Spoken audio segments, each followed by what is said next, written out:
The first time Sophie Lane looked into Matteo Voss's eyes, she was holding a diamond that was not a diamond. Outside the windows of Bellwether Crown Jewelers, Portland rain slid down the glass in silver lines, blurring the expensive cars parked along the curb. Inside, everything smelled like polished wood, velvet boxes, and money old enough to become cruel. The store had gone silent. Not quiet. Silent. The kind of silence that made every breath sound like a confession. Sophie stood behind the repair counter with a jeweler's loop pinched between her fingers, the engagement ring resting on a square of black velvet in front of her. The ring was beautiful at first glance. Platinum setting, hand-cut filigree, a center stone large enough to change a woman's future. Around it, a halo of smaller diamonds burned beneath the warm showroom lights. It was the kind of ring rich women extended their hands with slowly, not because they wanted anyone to admire the ring, but because they wanted everyone to understand what kind of man had bought it. The woman wearing it had done exactly that. Bianca Calder stood on the other side of the counter in a cream-colored coat that looked softer than forgiveness and probably cost more than Sophia's car. She was tall, delicate, composed, with honey blonde hair, folded into a perfect twist and lips painted the same red as warning signs. Beside her stood Matteo Voss. He had not introduced himself. He had not needed to. The room had recognized him before Sophie did. The manager's voice had changed. The security guard had straightened until his spine looked painful. The wealthy couple near the emerald case had suddenly remembered somewhere else they needed to be, and the four men in black suits who entered behind Matteo did not look like assistants. They looked like doors closing. Matteo Voss was taller than Sophie expected, broad-shouldered in a black cashmere coat, with dark hair combed back from a face, too controlled to be handsome in an ordinary way. His beauty had sharp edges, a straight nose, a hard jaw, a mouth that seemed unused to explaining itself. A faint scar ran near his right eyebrow, pale against olive skin. Tattoos disappeared beneath the cuffs of his shirt, just visible when he moved his hands. He watched the world as if he had already decided what it was guilty of. And now he was watching Sophie. "Say it again," he said. His voice was quiet. That made it worse. Sophia's stomach tightened, but her hand did not shake. She had spent 12 years learning that rich people respected confidence only when it came from someone rich enough to punish them. From a curvy woman in a grey repair uniform, confidence looked like attitude. Intelligence looked like jealousy. Honesty looked like disrespect. Still, she looked down at the ring again. Then she lifted her eyes to his. "This diamond is fake." Bianca laughed. It was a beautiful sound, bright and poisonous. "Oh, that's adorable." She tilted her head, letting her diamond earrings tremble. "Are we sure she works in repairs and not in comedy?" The store manager, Conrad, rushed forward so quickly his polished shoes slipped on the marble. "Mr. Voss, I apologize. Sophie she's very thorough, sometimes too thorough. What she means is—" "No," Matteo said. "One word." Conrad stopped breathing. Matteo's gaze never left Sophie. I asked her what she meant. Sophie swallowed. She could feel every pair of eyes on her body. On her hips pressing against the repair apron. On her soft arms. On the curve of her stomach beneath a plain white blouse. People like Bianca always knew how to make Sophie feel larger and smaller at the same time. But the stone did not care about beauty. The stone only told the truth. Sophie turned the ring carefully beneath the lamp. The setting is genuine, old platinum, custom work, probably from the 1920s. The side stones are natural diamonds, high clarity. But the center stone isn't natural. It's not even a high-quality lab diamond. Bianca's smile thinned. Sophie tapped the loop gently against the counter. "The refractive pattern is wrong." The inclusions are too clean in the wrong way. There's a faint doubling at the edge, and whoever reset it damaged one of the prongs, then polished over the mistake. Matteo's expression did not change, but something in the room did. His bodyguards looked at the ring, then at Bianca. Bianca's face stayed perfect, except for one thing. The color drained from her cheeks. For 1 second, just one, Sophie saw terror behind the polish. Then Bianca recovered. "You're re-embarrassing yourself," Bianca said softly. "Maybe you were used to repairing pawnshop chains and high school promise rings, but this is a Voss heirloom." Sophie's pulse jumped. Voss. She knew that name. Everyone in Portland who read between headlines knew that name. Voss Holdings owned hotels, waterfront properties, restaurants, shipping routes, private security firms, and entire neighborhoods where police arrived late and left early. People whispered that Matteo Voss ruled the Northwest from a glass tower overlooking the Willamette River. They whispered that men disappeared after betraying him. They whispered that his engagement to Bianca Calder was not a romance but a treaty. 2 dangerous families, 1 diamond, 1 public announcement. 1 woman behind a repair counter, about to ruin all of it. Sophie should have apologized. She should have called herself mistaken. She should have handed the ring back and watched Bianca walk out with her beautiful fake smile and fake diamond. Instead, Sophie said, "The heirloom may be real. This stone isn't." Bianca's eyes sharpened. "You jealous little." "Careful," Matteo said. Bianca froze. The single word had not been loud, but it struck the room like a gunshot. Sophie looked at him then, truly looked. There was no tenderness in his face, no embarrassment, no wounded pride, no fiancé's instinct to defend the woman beside him. There was only calculation, cold, precise, dangerous. "Who had access to the ring?" Matteo asked. Bianca blinked. "Excuse me?" He turned his head slightly toward her. "Before today." Her lips parted. A faint sound came from behind Sophie. Conrad was sweating near the diamond case. "I had it delivered from the vault this morning," Bianca said. "Your people handled it. My people don't breathe near Voss property unless I allow it. Then perhaps your people may yo-wo. My people lose fingers before they lose diamonds." The air went colder. Sophie felt her own heartbeat in her throat. This was no longer about jewelry. This was about power. Bianca leaned closer to Matteo, lowering her voice, but the silence carried every word. "Darling, this is ridiculous. Are you really going to let some clerk humiliate me?" Matteo looked at Sophie. Is she lying? Sophie almost laughed, because the question was absurd. Not because she did not know the answer, because a man like him should not need confirmation from a woman like her. But he waited. He really waited. "No," Sophie said. "I'm not." Bianca's hand curled at her side. Then the front window exploded. Glass burst inward in a glittering wave. Screams tore through the showroom. Sophie saw people dive, saw Conrad hit the floor, saw the security guard reach for his holster too late. Before she could move, Matteo was over the counter.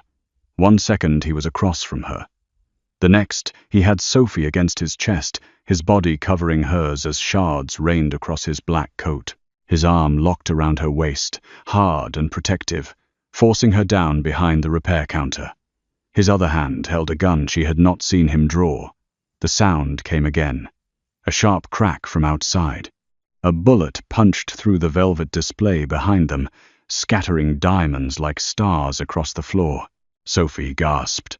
Matteo's hand tightened. "Don't move," he said against her ear. His voice was calm. That terrified her more than the gunfire.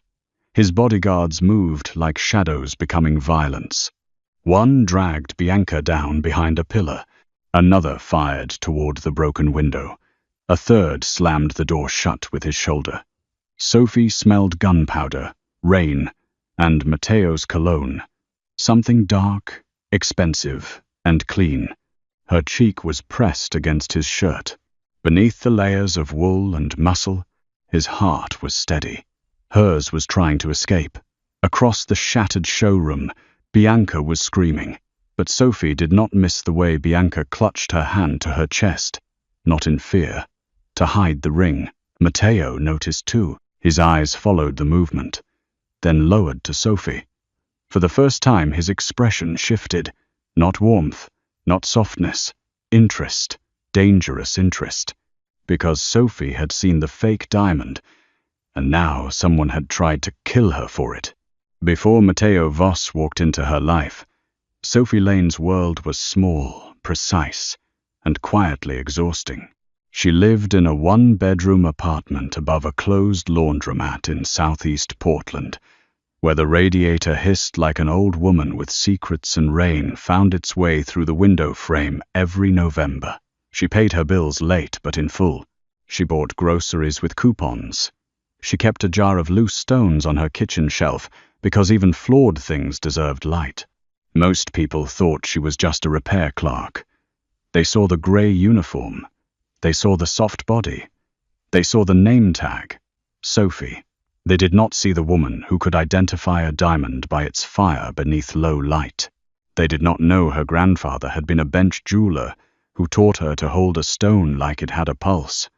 They did not know she had spent her teenage years breathing dust from old gold chains in the back of pawnshops, learning the difference between real value and expensive lies.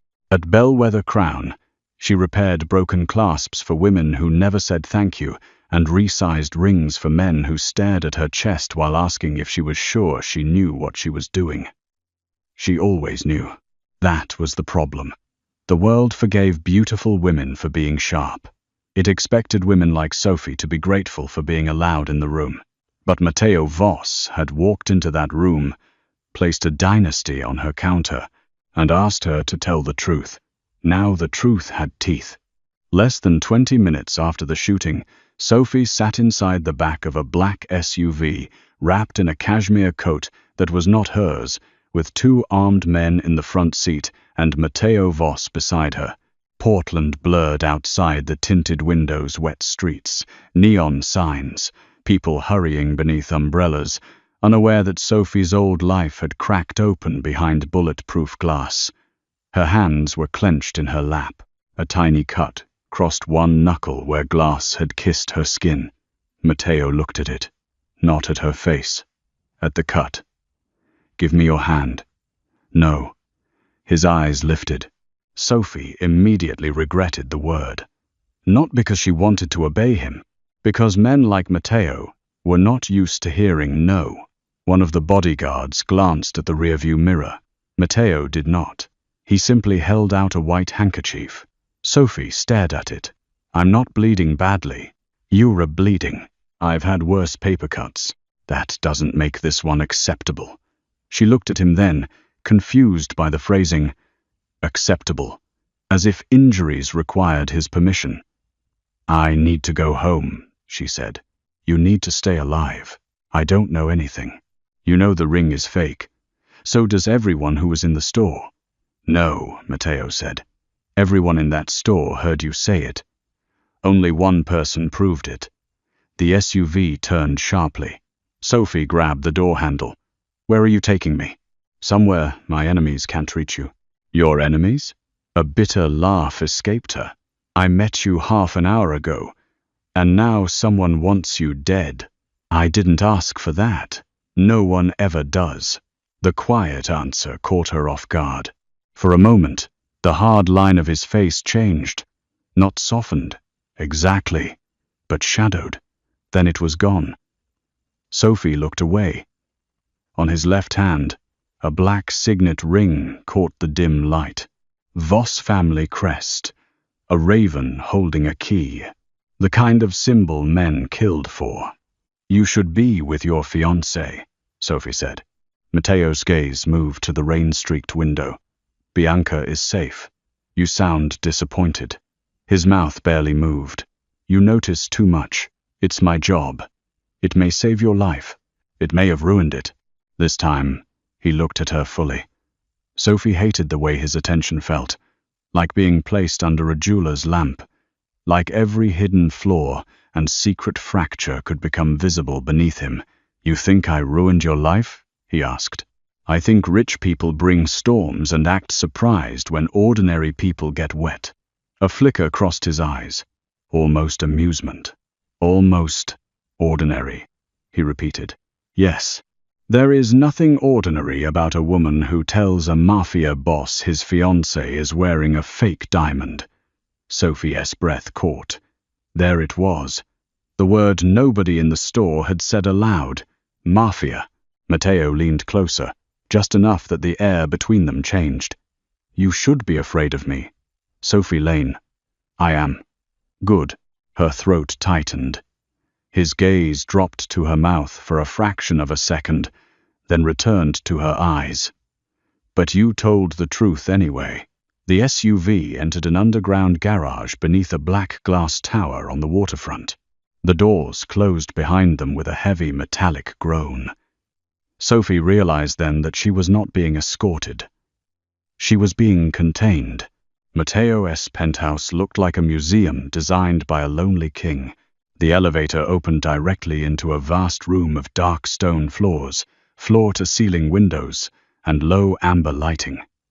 Beyond the glass, Portland shimmered in the rain. The river below was black and restless. Bridges glowed through mist like something half-remembered. Everything was expensive. Nothing looked lived in.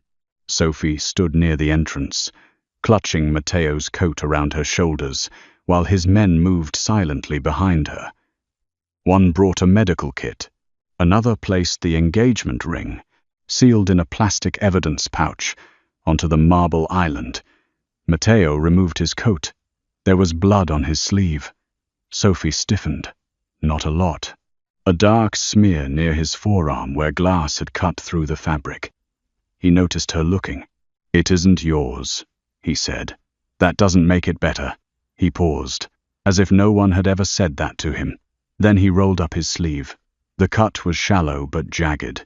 Beneath the torn fabric, Sophie saw ink winding over his forearm ravens, thorns, a woman's eye, Latin words half hidden by muscle. One of his men stepped forward with gauze. Matteo waved him off. His eyes found Sophie. "Can you clean a wound?" Sophie stared at him. "I repair jewelry, not men." "Same principle. Steady hands. You have bodyguards." "I asked you." The room seemed to tighten around them. Sophie should have refused. Instead, she took the antiseptic from the kit and stepped closer. She told herself it was practical. He had shielded her from glass. Her basic human response was not emotional surrender. It was decency. Still, when her fingers touched his arm, his skin was warm. Too warm. He watched her face while she cleaned the cut. Not the wound. Her face. "You're angry," he said. "I was shot at during work." "You weren't shot." Comforting. His mouth almost curved. "Almost. You have a smart mouth for someone in my home. You have a dramatic home for someone pretending this is normal." One of the bodyguards made the mistake of coughing to hide a laugh. Matteo's eyes shifted. The man went pale. Sophie pressed gauze over the cut harder than necessary. Matteo looked back at her. "Careful. You said steady hands, not gentle ones." For the first time, he did smile. It was small, dangerous, gone quickly. Sophie's stomach betrayed her with a strange, unwelcome warmth. No, absolutely not. This man was dangerous, powerful, engaged, surrounded by weapons and secrets. He was not a romantic possibility. He was not even a safe room to stand in. He was a locked door with blood on the handle. She finished wrapping the bandage and stepped back. "There." Matteo flexed his hand once. "Thank you." The words sounded foreign in his mouth. Before Sophie could answer, an older man entered the room. He was in his 60s, silver-haired, elegant, with the relaxed posture of someone who had survived enough violence to stop flinching. "Matteo," he said. Bianca is at the Calder house. Her father is demanding answers. Matteo's expression shut down. Let him demand. The older man's eyes moved to Sophie. And this is the woman who identified the fake. Sophie lifted her chin. The older man studied her the way appraisers studied stones, searching for weakness. I am Enzo Voss, he said. Matteo's uncle. His smile was courteous. His eyes were not. You have caused quite a problem, Miss Lane. No, Sophie said. Whoever swapped that diamond caused the problem. Enzo's smile faded. Matteo looked at Sophie again. That look, as if she had become more interesting against his will. Enzo folded his hands. This matter concerns two families with long memories. It would be best if Miss Lane returned home and forgot what she saw. She can't forget what someone is willing to kill her for, Matteo said. Then perhaps she should be encouraged to remember less publicly. The words were polite. The threat was not. Sophie felt cold crawl up her spine. Matteo's voice lowered. Careful, uncle. Enzo held his gaze for a long moment, then bowed his head slightly. Of course. When he left, the silence he left behind felt dirty. Sophie turned to Matteo. Your uncle wants me gone. My uncle wants many things. Am I allowed to know what you want? No. The answer should have angered her.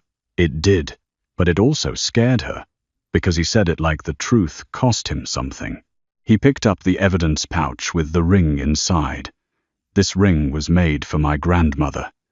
My mother wore it until the night she died. Sophie's anger softened before she could stop it. Matteo looked down at the diamond that was not a diamond. The real stone was called the Saint's Eye. It disappeared for 3 months after my mother's murder. When it returned, my father locked it in a private vault and told everyone it was only sentimental. It wasn't. No, his hand closed around the pouch. My father hid account numbers inside the setting. Names, roots, debts. Insurance against every family that smiled at our table while sharpening knives beneath it. Sophie understood slowly. The real diamond is a key to money, evidence, leverage. His eyes hardened, and if Bianca's ring is fake, the real stone is already in enemy hands. Sophie looked toward the elevator, suddenly aware of how high above the city she was. Then why do you need me? Because whoever replaced it fooled my vault master, my household jeweler, and my fiancée. Matteo stepped closer. They will not fool you. No. He stopped. Sophie forced herself not to step back. No, she repeated. I am not getting dragged into a mafia war because I know how to use a loop. You already are. Then drag me out. His expression did not move, but his eyes darkened. I don't drag people out of wars, Sophie. I win them. That's your problem, not mine. It became mine the moment you bled on my floor. She glanced down.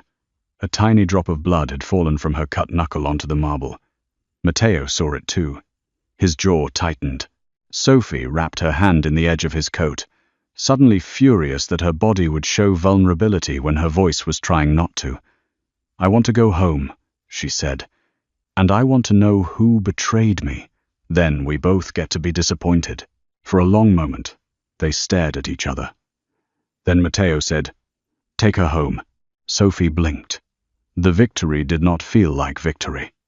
Matteo turned away before she could read his face, but put 2 men outside her building.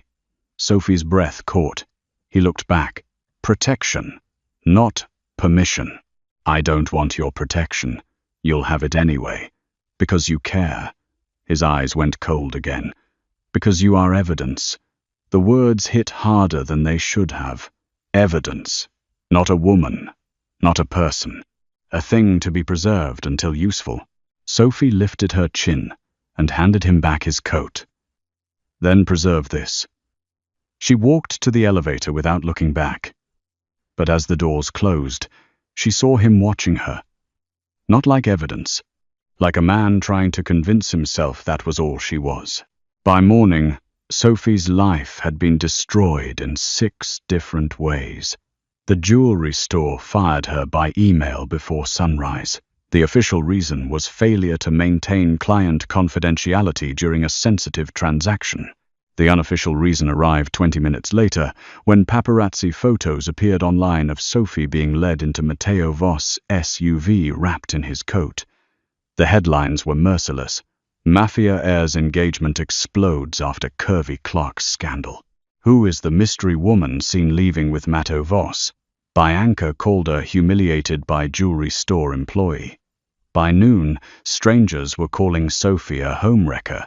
By 2, someone had spray-painted gold digger across the laundromat door beneath her apartment.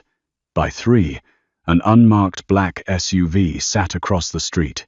Sophie stood behind her curtain, watching rain bead on its hood. 2 men sat inside.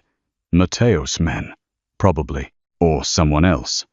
That was the problem with entering a world of shadows. After a while, every shadow looked armed. Her phone buzzed. Unknown number. She ignored it. It buzzed again. Then again. Finally, she answered. Matteo's voice filled her ear. Stay away from the windows. Sophie's fingers tightened around the phone.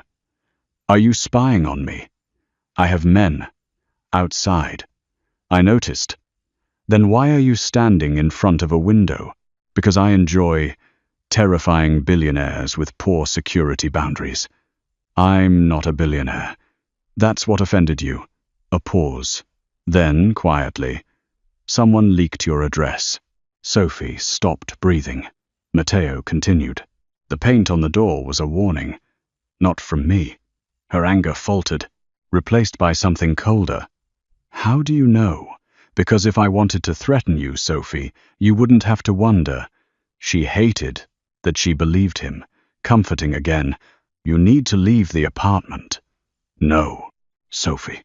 There was something in the way he said her name that made it feel less like a word and more like a hand closing around a wrist. She lowered her voice. This is my home. It is exposed. It is mine. Silence. Then he said, pack a bag. I said no, and I heard you. For some reason, that scared her more than if he had argued. Then why do I feel like you were still going to get your way? Because someone is walking up your stairs. The blood left her face. A creak sounded outside her door. Sophie turned slowly. Another creak. Her apartment was old. The stairs complained under everyone. But this was different. Slow. Careful. The phone pressed against Sophie's ear. Matteo's voice changed. Go to the bathroom. Lock the door. Now. Sophie moved. Not because she trusted him, because she heard metal touch her lock. She ran to the bathroom and locked herself inside just as her apartment door clicked open. Her breath shattered. Through the thin wall, she heard footsteps. 1 pair. Then another. Her tiny apartment filled with strangers. Drawers opened. A chair scraped. Glass broke in the kitchen. Sophie, Matteo said through the phone, quiet and lethal. Do not make a sound. She covered her mouth with her hand. Someone walked past the bathroom door. Stopped. The knob turned. Once. Twice. A man's voice muttered, in here. The door shook. Sophie backed against the sink, eyes burning. Then the apartment exploded with sound. Shouting. A body hitting the wall. Gunmetal clicking. Matteo's voice. No longer through the phone, but outside the bathroom door. Open it. Sophie froze. Sophie, he said. Lower now. It's me. Her hands shook so badly she could barely turn the lock. When she opened the door, Matteo stood there in a black suit, rain on his shoulders, fury carved into every line of his face. Behind him, one of his men held a bleeding intruder against the floor. Another searched the closet. Her belongings were scattered everywhere. Her grandmother's jewelry tools lay spilled like bones across the kitchen table. Sophie stared. Then Matteo stepped in front of her, blocking the view. Too late. She had already seen the photographs, dozens of them, pinned to the wall beside her bookshelf. Photos of Sophie leaving work, Sophie buying groceries, Sophie standing at the bus stop, Sophie asleep through her bedroom window, her stomach turned. Matteo saw her face change and followed her gaze. For one horrifying second, he looked as stunned as she felt. Then the room went colder than winter. His voice became almost gentle. "Who put those there?" The man on the floor spat blood onto Sophie's rug and smiled. "Ask your bride." Matteo went still. Sophie looked at him. His fiancée, Bianca, the woman whose diamond was fake. The woman whose face had gone pale. The woman who had called Sophie jealous in front of everyone.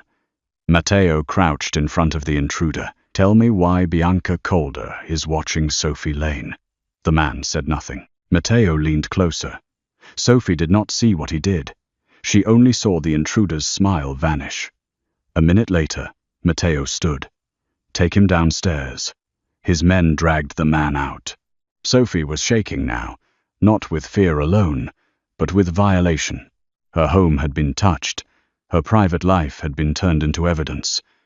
Matteo approached carefully, too carefully, as if she was something wounded that might bite. "Sophie, don't." He stopped. Her eyes burned. "You said I was evidence. Congratulations. Someone filed me on a wall." His face tightened. "I didn't know. Am I supposed to believe that?" "Yes." "Why?" His jaw flexed. "Because if I had been watching you, I would have done a better job keeping them away." It was arrogant, possessive, insane, and somehow, in that moment, horribly convincing. Sophie looked around her ruined apartment, her bills on the floor, her mugs broken, her bed visible through the open door where someone had photographed her sleeping. She wrapped her arms around herself. Matteo's hand lifted, almost touched her shoulder, stopped. His restraint hurt more than contact would have. "You need to come with me," he said. "This time."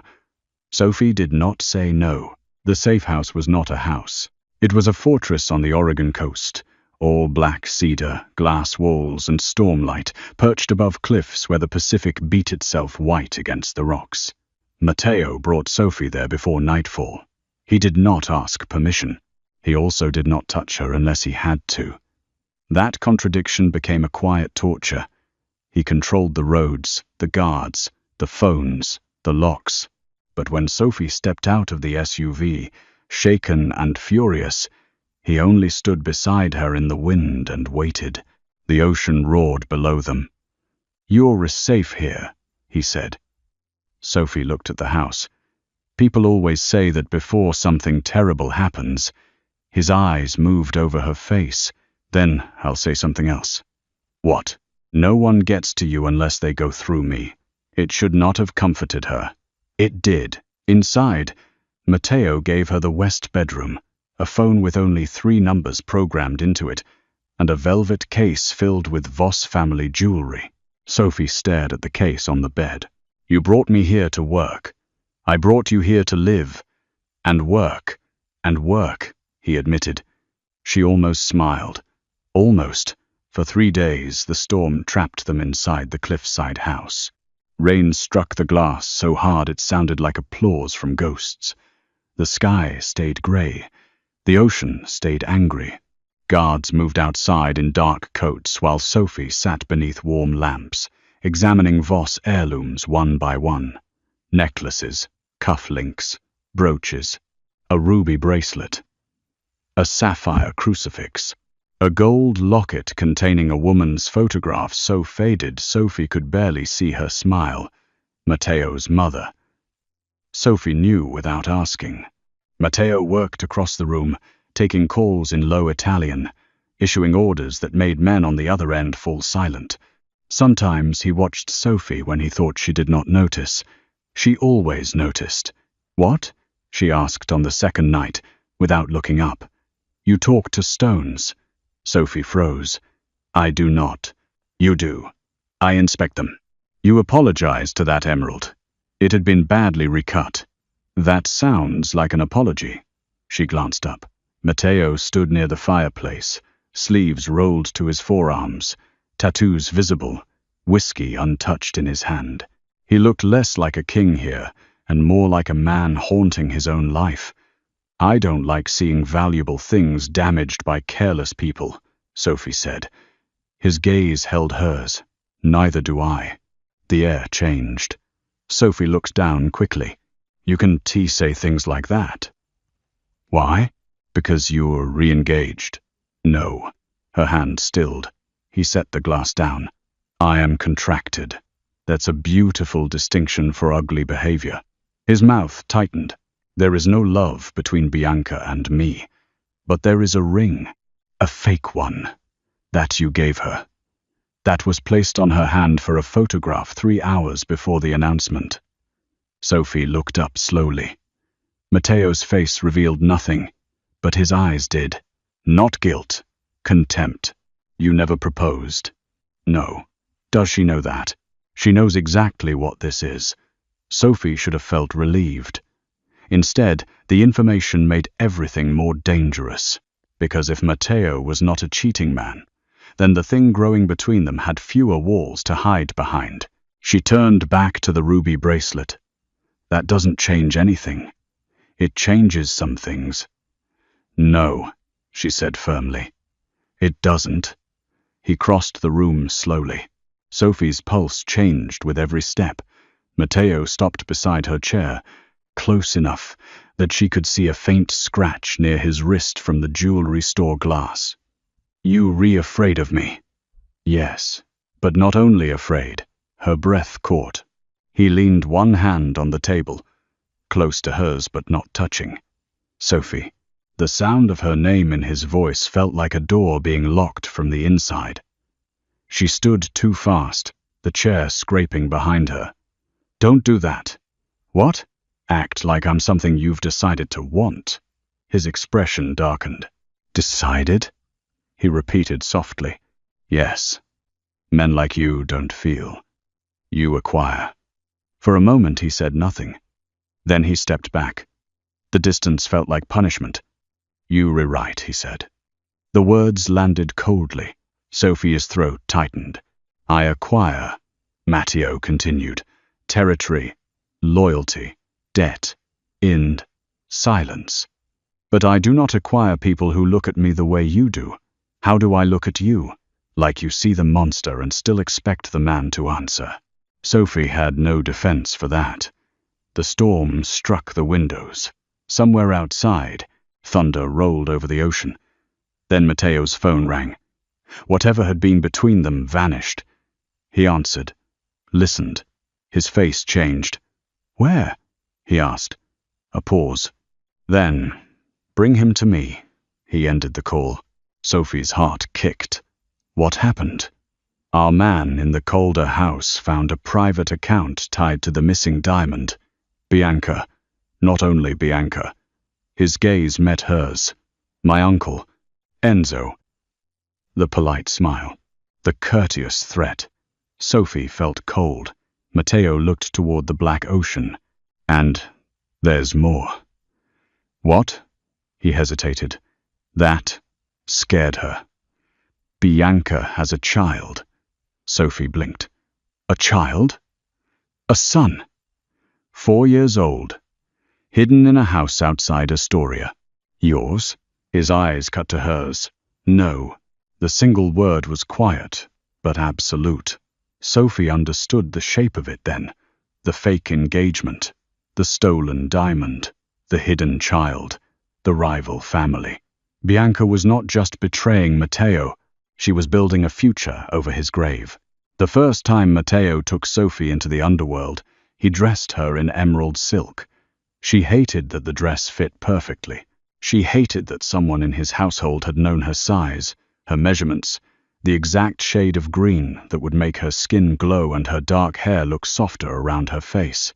She hated even more that when she stepped into the coastal house's main room, Matteo forgot how to speak. Only for a second. But she saw it.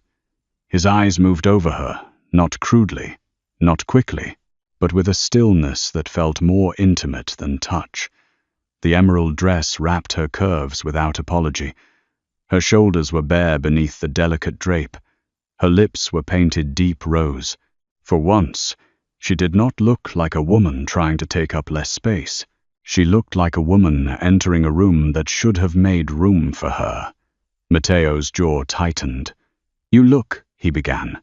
"Careful," Sophie said. His eyes returned to hers. Dangerous. Her heart stumbled. "Good," she said, though her voice was not as steady as she wanted. They drove back to Portland in a convoy of black SUVs. The event was held beneath the city in an old private club, hidden below a luxury hotel, an underground ballroom of black marble, gold sconces, red velvet, and men who smiled like knives. Officially, it was a charity auction. Unofficially, it was where the Voss and Calder families would pretend there was still peace. Sophie entered on Matteo's arm. The room noticed. Bianca noticed most of all. She stood near a champagne tower in a white satin gown, every inch the wounded fiancé. Cameras flashed at her side. Her father, Victor Calder, stood behind her, silver-bearded and cold-eyed. Enzo Voss stood nearby, speaking softly to a judge Sophie recognized from television.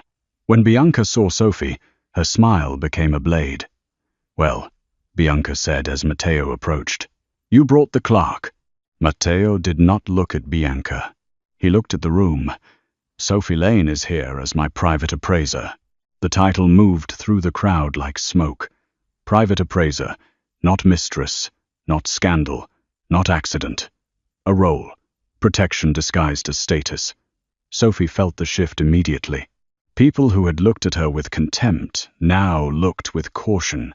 Bianca stepped closer. "That dress is brave." Sophie smiled gently. So was wearing a fake diamond in public. A few people inhaled. Bianca's eyes flashed. Matteo's mouth did not move, but Sophie felt his approval, like heat. Victor Calder's voice cut in.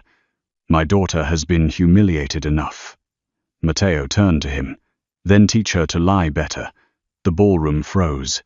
Bianca's hand trembled around her champagne glass. Enzo stepped forward, voice smooth. "Matteo, this is not the place."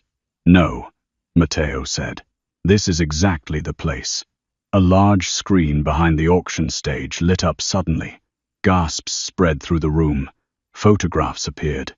Not of Sophie, of bank transfers, vault entries, security logs. Then one image filled the screen. Bianca Calder entering a private vault at 2:13 a.m. Enzo Voss beside her. Sophie's stomach dropped. Matteo had known. Not everything, but enough. He had turned the gala into a trap. Bianca looked at the screen, then at Matteo. "You think this proves anything?" "No," Matteo said. "She does." Every eye turned to Sophie. Matteo held out a small velvet box. Inside lay a diamond pendant from Bianca's throat. Sophie's chest tightened. She had seen it when Bianca entered. A pear-shaped stone surrounded by tiny sapphires. Too bright, too familiar. Matteo placed it in Sophia's palm. "Tell the room." Bianca lunged forward. "Don't you dare!" Matteo's bodyguard blocked her. Sophie lifted the pendant beneath the light. For one breath, the entire underground world waited on her voice. The stone burned blue-white.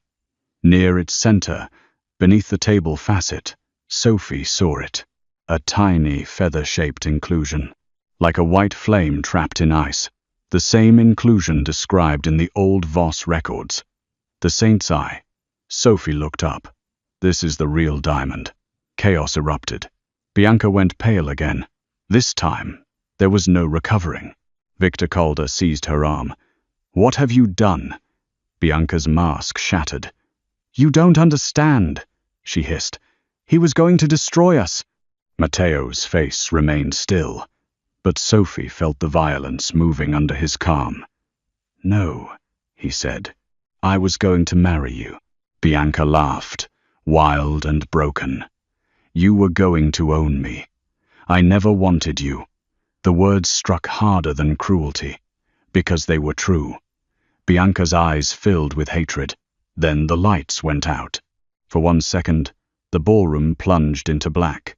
Sophie heard screams, glass breaking. A gunshot. A hand grabbed her wrist. Not Matteo's. She knew instantly. The grip was wrong. Too frantic. Too cruel. She cried out as someone dragged her backward through the dark. "Sophie!" Matteo roared. It was the first time she heard panic in his voice. Then something hard struck the back of her head, and the world disappeared. Sophie woke to the smell of salt, gasoline, and old metal. Her wrists were tied to the arms of a wooden chair. Her head throbbed. A single industrial lamp swung above her, lighting a warehouse lined with rusted jewelry benches and abandoned polishing machines. An old gem-cutting factory. Somewhere near the docks. Rain hammered the roof. Bianca stood in front of her, still in the white satin gown, though the hem was dirty now. Her perfect hair had come loose. Her makeup had streaked beneath her eyes. Without the mask, she looked younger and far more dangerous. "You ruined everything," Bianca whispered. Sophie swallowed against the dryness in her throat. "You did that before I got involved." Bianca slapped her. Pain flashed across Sophie's cheek. She tasted blood.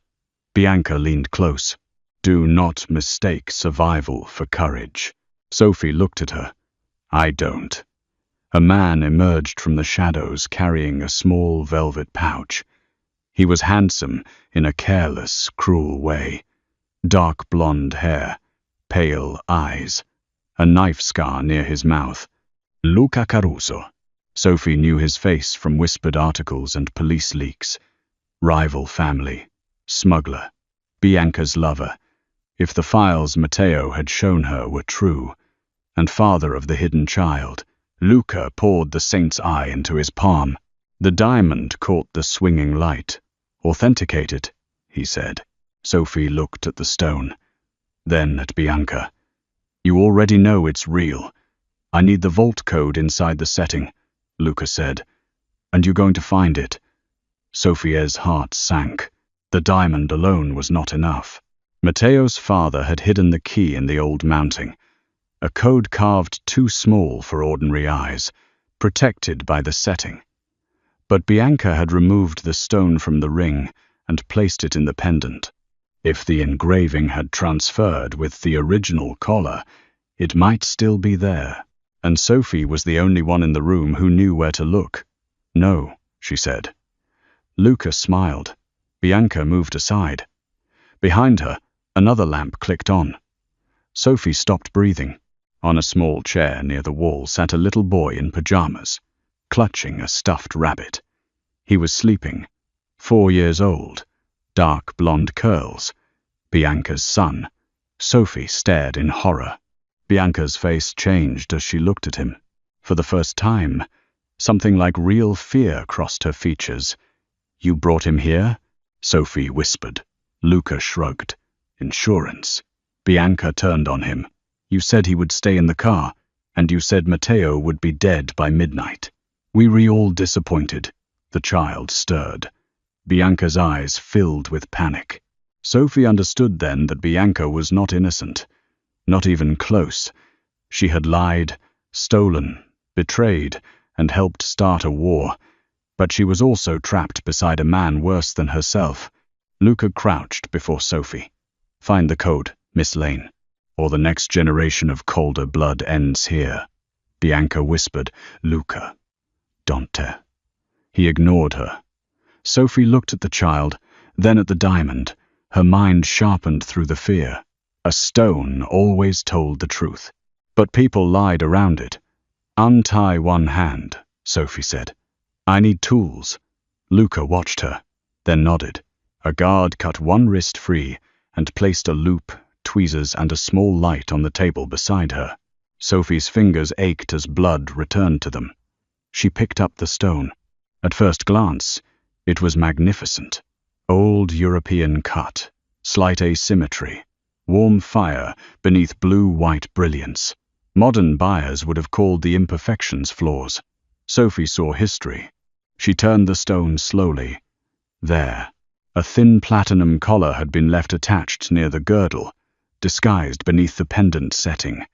Inside it, barely visible, were microscopic marks, not numbers, letters.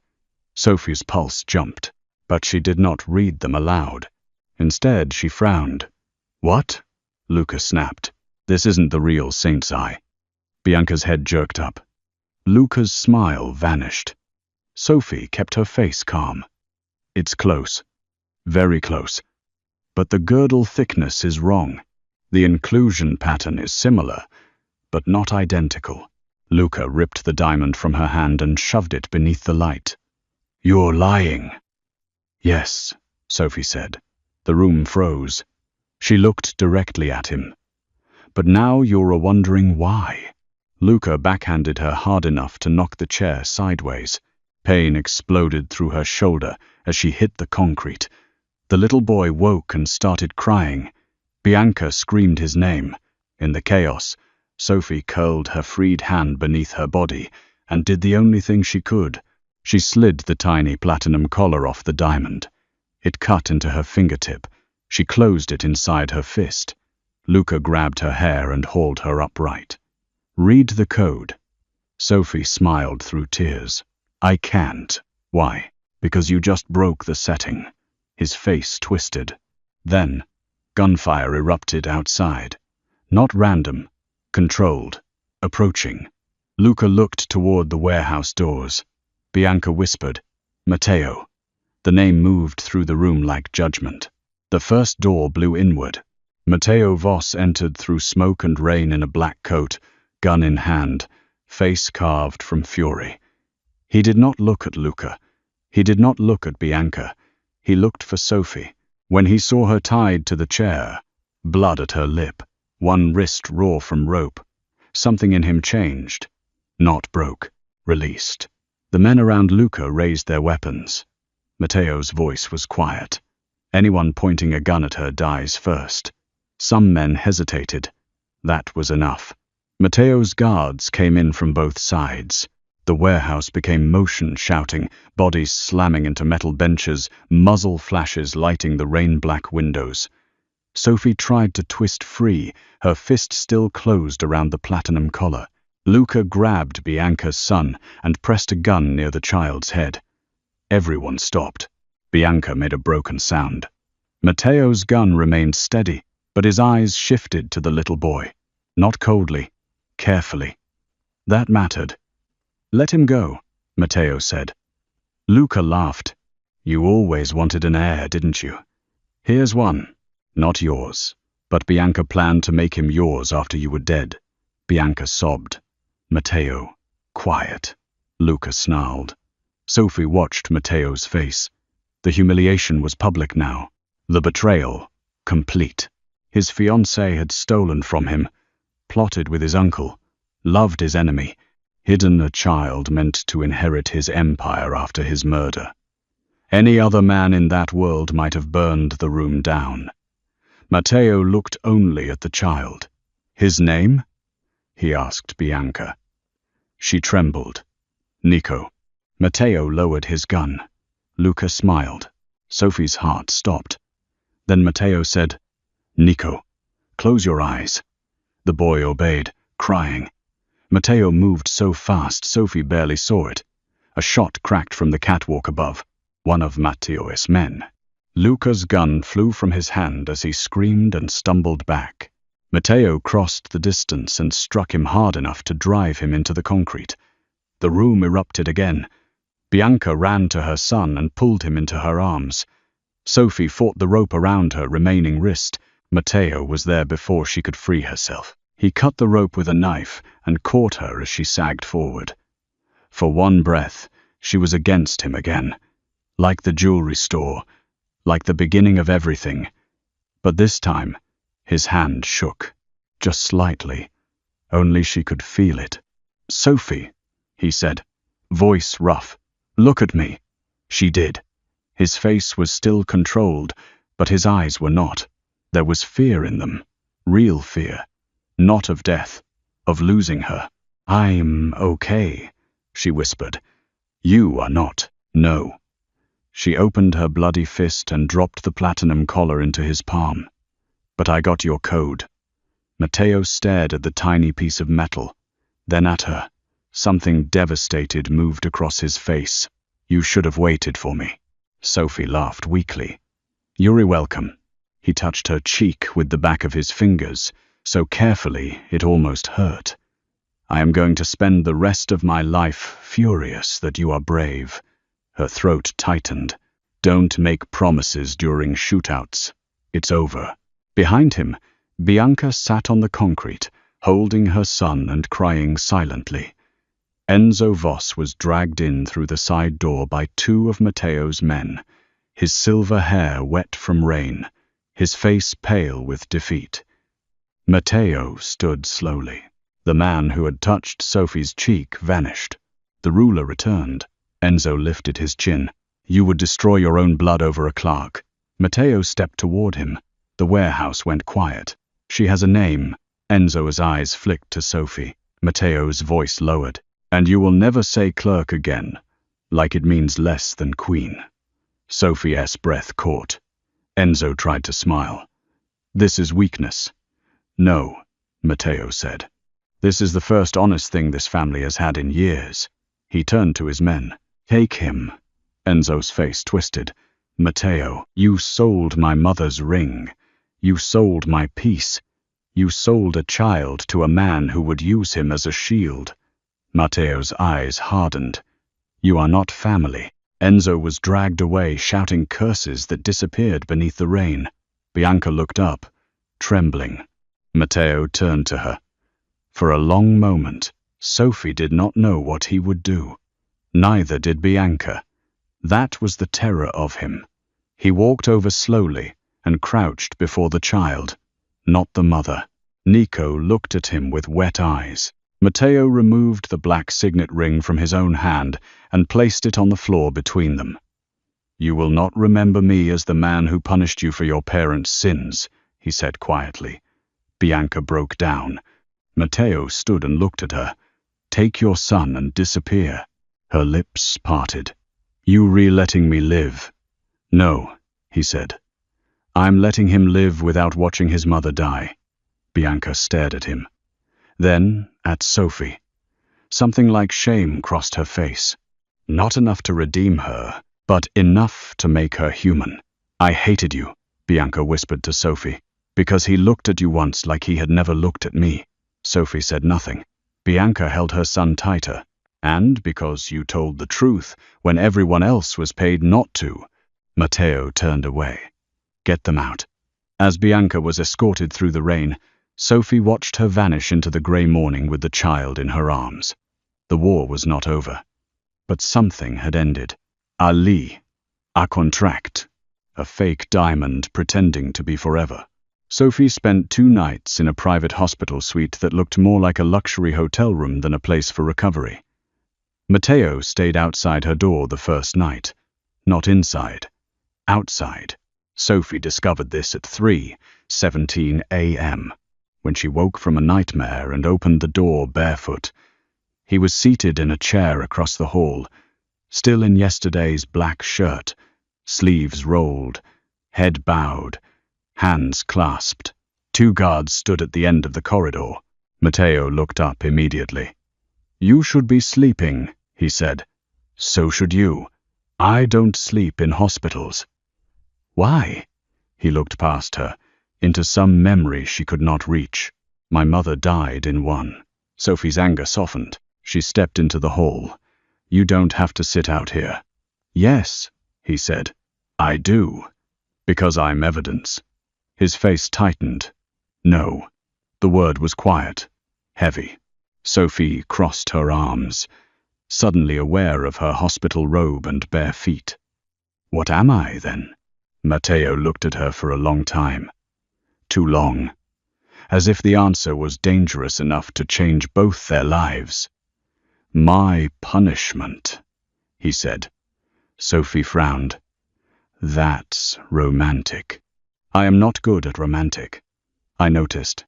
His mouth almost curved, but his eyes stayed serious. "You make me want things I have no right to want." She leaned against the doorframe. "Like what?" "To keep you where I can see you." "That sounds like a threat." "It is a confession." Her heart moved painfully. Matteo stood, slow and controlled, leaving enough space between them. "I know what I am," he said. "I know what my world does to people near me. I know you should leave Portland, change your name, take the money I'll put in an account you'll pretend not to need, and build a quiet life somewhere my enemies will never find you." Sophie swallowed. "And is that what you want?" His eyes darkened. "No." The honesty was almost cruel. "What do you want?" His hand lifted again. This time, he touched her, only her cheek, only with his fingertips. But Sophie felt it everywhere. "I want to be selfish," he said. Her breath caught. "I want to ask you to stay. I want to put guards at every door and diamonds on every finger, and make every man, who ever made you feel small, lower his eyes when you enter a room." His voice roughened. "I want to learn what you eat when you re-sad, what songs you hate, why you apologize to damaged emeralds, and what your laugh sounds like when you forget to protect yourself." Sophia's eyes burned. "That's too much." "I know. You can't own me, Matteo." His hand fell away. "No." The answer surprised her. He looked down, then back at her. "But I can belong to you." The hallway went silent. Sophie felt the words like a key turning. "You don't know how to belong to anyone," she whispered. "No," he said, "but I know how to learn from the only woman who ever told me the truth when lying would have saved her." For a moment, neither of them moved. Then footsteps sounded at the end of the corridor. The doctor. The moment broke. Sophie stepped back into the room, heart pounding. Matteo did not follow. That restraint, the fact that he could have crossed every boundary and chose not to, was the thing that finally frightened her most, because it made him harder to hate. 3 weeks later, the Voss-Calder engagement was officially dissolved. The public statement cited private family matters. Nobody believed it. By then, the scandal had become legend. The fake diamond, the underground gala, the missing heirloom. Bianca Calder disappearing with a child no one knew existed. Enzo Voss removed from every board, every property, every photograph. And Sophie Lane, the curvy jewelry clerk who had exposed the lie. People who had mocked her online now called her brave. Stores that had rejected her applications suddenly wanted interviews. Bellwether Crown sent flowers. Sophie threw them away. Matteo did not send flowers. He sent the deed to an empty storefront in Portland's Pearl District. Sophie called him immediately. "No," he answered on the first ring. "Good morning." "No, you haven't heard the proposal. I saw the deed. It's a storefront. It's a building. It has poor lighting and a terrible security system. Both can be fixed." "Matteo." "Sophie, I am not accepting a building. You said men like me acquire. I am trying not to acquire. I am offering. You are offering commercial real estate." "Yes, that is not normal. I'm aware." She pressed her fingers to her forehead. "Why?" His voice changed slightly. "Because Bellwether fired you for telling the truth. Because you are too skilled to repair other people's lies from a back counter. Because Portland should have one honest jeweler." Sophie closed her eyes. Her chest hurt. "You can't buy me a dream." "No," he said, "but I can open the door and let you decide whether to walk in."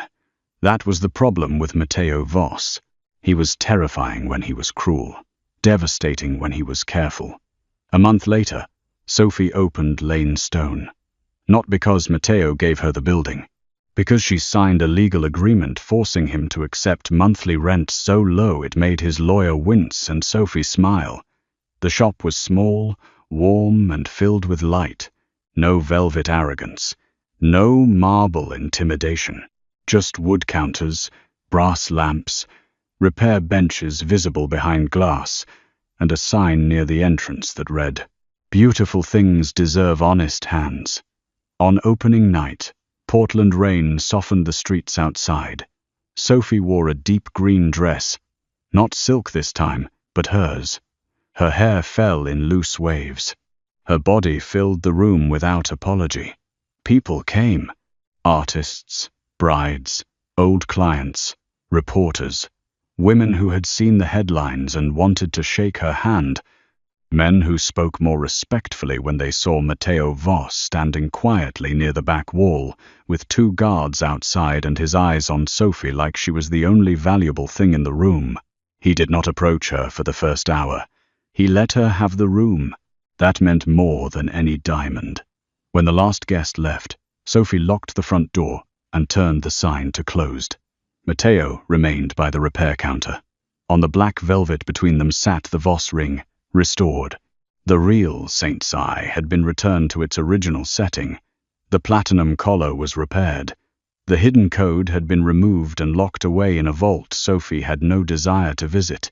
Under the warm lamp, the diamond burned with old fire. Sophie looked at it, then at Matteo. "It's beautiful," she said. "It was my mother's. I know. She wore it for 26 years. Sophie touched the edge of the velvet, careful not to touch the ring. "Are you asking me to appraise it?" No. Her pulse changed. Matteo stepped closer. No bodyguards. No guns visible. No ballroom. No blood on the floor. Just rain against glass and a man who had learned how to wait. "I'm not asking you to wear my mother's ring," he said. Sophia's breath caught.